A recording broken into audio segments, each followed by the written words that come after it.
शादी में निभाई जाने वाली सबसे अजीबोगरीब परंपराएं। दोस्तों, क्या आप किसी ऐसी रस्म के बारे में जानते हैं जहां पर सुहाग रात के वक्त दूल्हा दुल्हन के अलावा दुल्हन की मां का भी साथ होना जरूरी है? या फिर क्या आप किसी ऐसी शादी के बारे में जानते हैं जिसमें शादी के बाद 3 दिनों तक दूल्हा दुल्हन को बिना टॉयलेट वाले रूम में बंद कर दिया जाता है? अगर नहीं, तब तो आप बिल्कुल सही वीडियो पर क्लिक करके आए हैं, क्योंकि हमारे भारत में तो भाई खाली जूता चुराई होती है, पर दुनिया भर की शादियों में एक से बढ़कर एक रस्में निभाई जाती हैं जिनके बारे में सुनकर ही आपके पसीने छूट जाएंगे। पर हाँ, वीडियो को लास्ट तक जरूर देखिएगा और चैनल को सब्सक्राइब नहीं किया है तो उसे भी सब्सक्राइब कर लें मेरे भाई।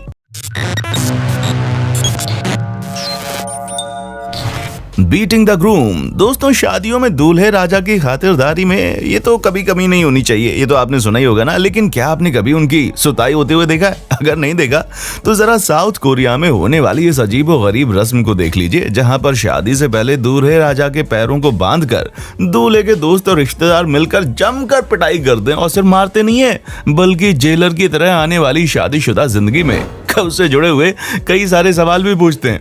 असल में एक तरह का टेस्ट है जिसमें यह देखा जाता है कि दूल्हा अपने आने वाली जिंदगी में कितनी मजबूती से इस रिश्ते को निभा पाएगा। यानी कि इस अजीबोगरीब रस्म के चक्कर में दूल्हे राजा के पैरों के बैंड बज जाती है। हम तो भाई ये सोचकर हैरान है कि बेचारा इतनी पिटाई होने के बाद खड़ा कैसे होता होगा। वैसे हम पैरों की बात कर रहे हैं, ठीक है।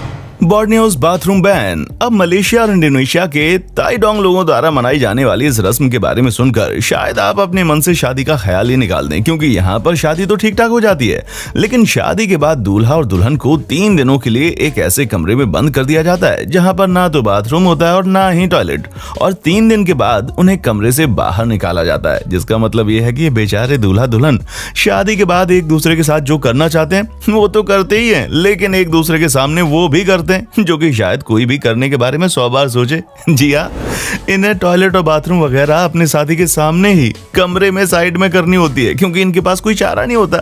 अगर ये रस्म अच्छी तरह से निभा लेते हैं तो माना जाता है कि भाई इनकी आने वाली शादीशुदा जिंदगी कभी नहीं टूटेगी।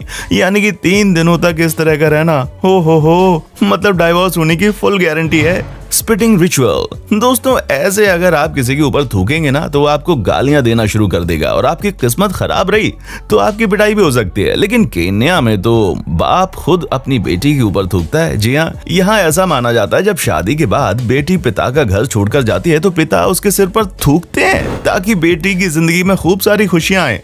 यहाँ तक कि केन्या के मसाई कबीले के लोग तो अपनी लड़की की शादी के वक्त उसका सिर भी गंजा कर देते हैं ताकि वो अपने आने वाले जीवन में खुशहाल जिंदगी जिए, जो कि बहुत ही ज्यादा अजीब है। अब भला बालों का खुशियों से क्या लेना देना, ये तो यही लोग जाने ना।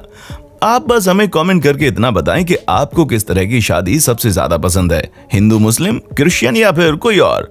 अपना जवाब हमें कमेंट सेक्शन में बताना ना भूलें। Elders watching the wedding night. Africa में मनाई जाने वाली इस शादी की रस्म के बारे में सुनकर भाई किसी के भी पसीने छूट जाएंगे, क्योंकि शादी की पहली रात यानी कि सुहाग रात में दूल्हा दुल्हन को फुल ऑन प्राइवेसी मिलती है ताकि वो अपने नए जीवन की शुरुआत कर सके। लेकिन ना बाबा ना, केन्या में ऐसा नहीं होता।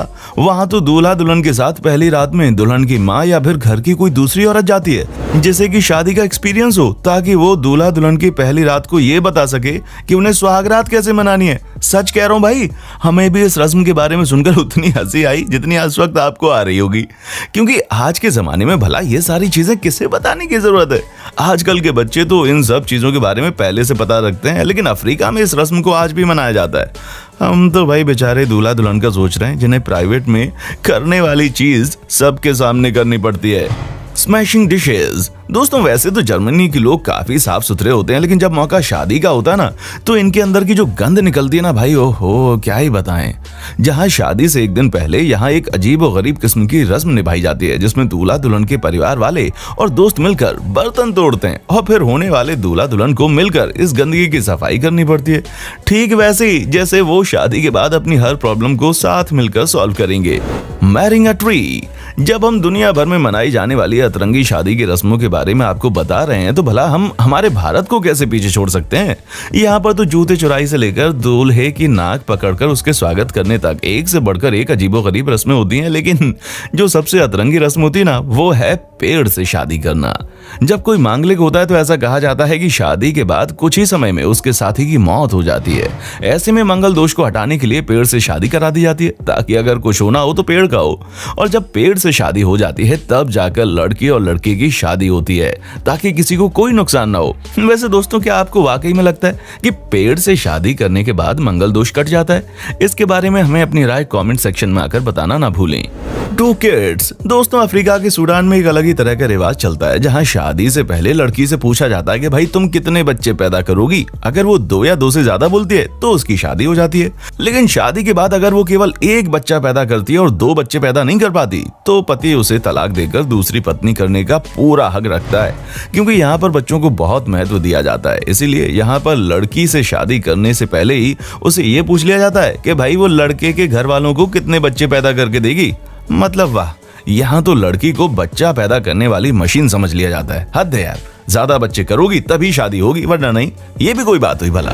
Gift of wooden spoon. दोस्तों, शादी पर आप लोगों ने दूल्हे को दुल्हन के लिए कई सारे अलग अलग तरह के गिफ्ट्स लाते हुए देखा होगा, लेकिन यूनाइटेड किंगडम के वेल्स में शादी का एक अलग ही तरह का रिवाज है, जहां दूल्हा अपनी वाइफ के लिए कुछ लाए या ना लाए, लेकिन उसे लकड़ी का चम्मच जरूर लाना होता है। अब आप बोलेंगे कि भाई इस चम्मच में ऐसा क्या है? तो दोस्तों, असल में ये चम्मच इस बात का प्रतीक है कि दूल्हा अपनी दुल्हन को पूरी जिंदगी खुश रखेगा और उसे कभी भी भूखा नहीं रहने देगा।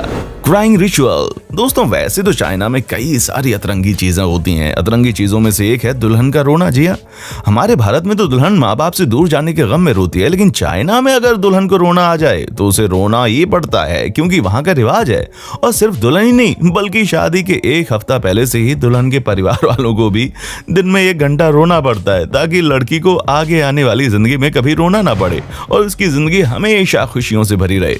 तो दोस्तों, आज के लिए बस इतना ही। उम्मीद है आपको हमारी आज की ये वीडियो काफी पसंद आई होगी। अगर हाँ, तो इसी तरह की शानदार वीडियो को लगातार देखते रहने के लिए हमारे चैनल फैक्ट मंत्रा को अभी के अभी सब्सक्राइब कर दें। देखने के लिए शुक्रिया। दोस्तों, आपको स्क्रीन पर 2 और वीडियोस दिखाई दे रही हैं, जिसे देखने के लिए स्क्रीन पर क्लिक करें।